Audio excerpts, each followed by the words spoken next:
Here, take one. Miguel held out a beer to me as he came over with a tray of food. Dude, 14, remember? De nada. You beat 2 supervillains, founded 3 companies, and bought a 4th that you're bringing back to life in the same calendar month. If you haven't earned some cerveza, no one has. He shrugged, sitting down across from me. Dad hadn't heard of Miguel when I approached him, but he wasn't HAA, so I mean unenhanced. There really wasn't an issue in hearing him out. Plus, there was something I liked about him. Hard to explain, but there was this sort of odd aura of trust to him, a feeling that he just had things in hand. I'd dealt with a lot of people, especially in the last few days, evaluating who to keep, who to let go, who to fire. Say the truth, coward, I'd seen so many people break down in the last few days, and I at least owed them the respect of not hiding it behind euphemisms. You couldn't have saved them, Ese. He offered me the beer again, and I took it. It tasted wretched, but honestly, a part of me welcomed it. Miguel loosened his tie a little bit and leaned forward, resting his elbows on the table. I remember when my pops got laid off. Worked for the same company for 20 years, and then, boom, gone. You think any of the guys who let him go let it tear them up like this? He wasn't wrong, but it didn't make it better. Better to focus on something else. Why throw in with me? I read your resume. You've got a BA in finance with a minor in financial law, top of your class. You went to UCLA on Eagle Scholarship, and you've got letters of recommendation from your internships and professors. You could do this anywhere, for anyone. So why me? Miguel took a pull from his beer. 'Cause you're not them. I had to stand there when Pops lost the home he'd built, and I couldn't do a damned thing. I had to watch as he went from owning a home to being stuck in a cramped one bed with Mom. They sleep in the living room so my sister can have a room to herself. He teared up. Dad worked construction his whole life, and now they've got him bagging groceries, and Mom goes around to his old construction yard to sell tamales. She has to smile in the faces of the guys who fired her husband every day so they can just scrape by. Meanwhile, I wear this suit, and I look at men and women who could have saved them with the change in their couch. He stopped, wiping at his eyes while I half-heartedly ate tacos, and when he came back to the conversation, he ran a hand through his hair. So yeah, I want in. If there is a 1% chance that you can do it, that you can find a way to fix this mierda, then I have to try. It's like you said one time, that you can't just sit back. You can't unsee it. There are so many people like me, like you, and we all just want something to believe in. Some chance that we can get better, so yeah, I'm in, whether you want me or not. I wanted to give him a shot, I truly did, but as I looked at the road in front of me, I saw it getting so much worse before it got better. I sighed. Look, I've got the HAA consistently up my ass. I've gotten into 2 supervillain fights, and I'm looking at a massive fight no matter where I look. And I have no idea if this even works. It can go down in flames, and if I fuck it up, I can make things a lot worse than they are already. It's going to be an unending street fight, and when we get someone down, 2 more are going to take their place. It won't end, because there are just too many, and the longer we last, the bigger the new guys are going to be. Miguel, Great. I'll start now. he pulled a book out of his briefcase. The Art of War. I'd heard of it, of course. Technoblade had used quotes from it during the Potato Wars. I'd never read it before, however. I'm not sure I really want to go to war. He smiled and shook his head. Ese, you're already in the war. They just don't know it yet. Depressingly, he was right. I took the book and we exchanged information, then finished our meal. Miguel said he'd be in Portland within the week, and I got the impression he wasn't kidding. I also got the impression he absolutely didn't have the funds for that, so I Venmo'd him some cash to get himself to Portland and let Dad know to set him up with at least a studio apartment. It definitely felt like Miguel would otherwise end up sleeping in his car. Talked with Dad, and he'd been able to talk to Miguel's former scoutmaster, confirming he was an Eagle Scout and fellow Order of the Arrow.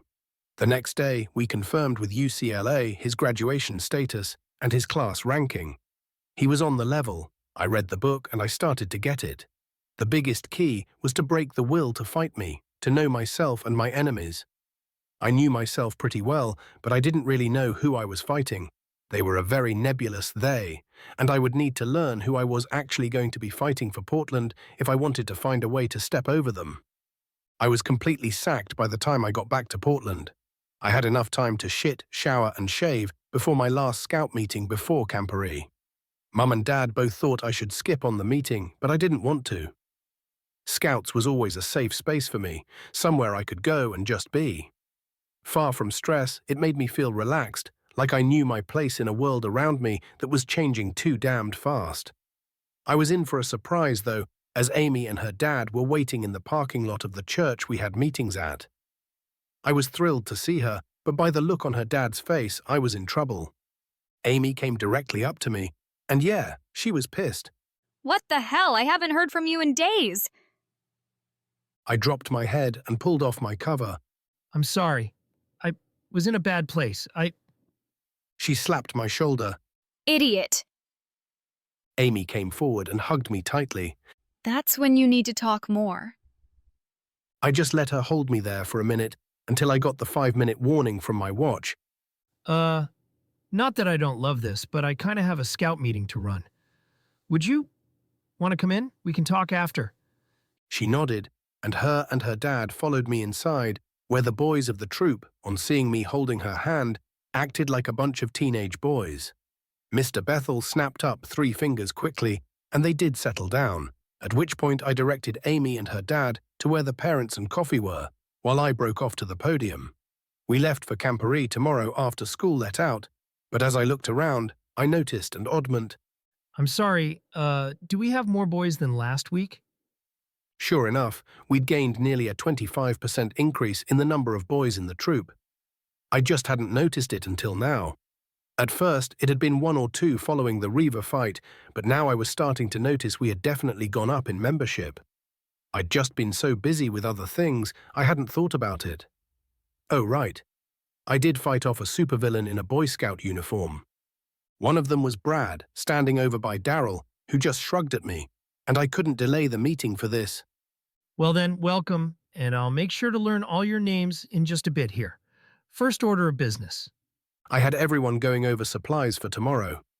I'd already known what we had and had replaced a lot. I really wanted better tents, though, and the chuck boxes pretty much just needed to be replaced. I had the materials, I just needed to get to work on them. The main point of the exercise, though, was to make sure that the boys themselves were taking active responsibility for the gear themselves, and not just trusting it out of hand.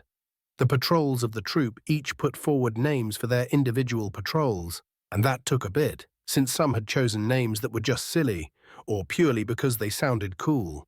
Then I sketched patterns for the patrol flags, adding their creation to my list of things I needed to do. At the very least, this would get me finished up on a few different badges, such as woodworking and sewing. Mr. Bethel leaned into my ability, laying out a process to clear me on my hunting, fishing, fly fishing, backpacking, orienteering, archery, riflery, shotgun, as well as disability awareness badges, and hunting ability willing, leatherworking. Amy had been a bit shocked when she saw Mr. Bethel. I'd talked about him a lot, but hadn't mentioned the fact that he looked like the lost lumberjack member of ZZ Top, and that he was in a wheelchair. I'd never seen him out of the wheelchair, and he'd been involved with me in Scouts since Tigers. I just didn't think about it until Amy saw it. I knew that he'd used to work for a railroad company until his accident, but I'd never really asked, just picking up what the adults mentioned about it. He was just Mr. Bethel. I finished up the meeting, made sure the new kids got seen to, and then checked in with the adult leadership to make sure we were all set for Camporee on drivers and such. Everything was in order, or at least it hadn't gone horribly wrong yet, so I headed out. I got a lift home with Amy and her dad, and sat in the back with Amy, bringing her up to speed on the last few days. She didn't bother telling me there wasn't anything I could have done. I'd clearly had that speech several times, but she listened. When we got home, she kissed me, and after she left, I went straight to the garage. Yeah, I'm tired as shit, but it was mental and emotional exhaustion, not physical. I'd slept in the car, and I was too awake to try and sleep. Instead, I looked at the supplies in the garage and got started. Chuck boxes first. The previous ones had been cheap plywood, and a lot of the hinges were rusted or broken. They'd also been measured wrong, so they didn't really properly fit together, and the wood wasn't properly treated, leading to warping. That shit ends now. I decided on cedar for the wood. For one, it was far more durable than the crappy plywood the previous ones had been made out of, and didn't warp in humid climate. Portland is a temperate rainforest, so yeah, humidity is a thing. It was also naturally insect repellent, which worked in the woods, and frankly having a chuck box that actually smelled good when you opened her up was just nice to have, and it looked great. I set a camera up, laid out my materials, and went over every step of creation as I worked through it. I didn't bother with paint, instead wood-burning the troop numbers, patrol names and insignias into the wood itself.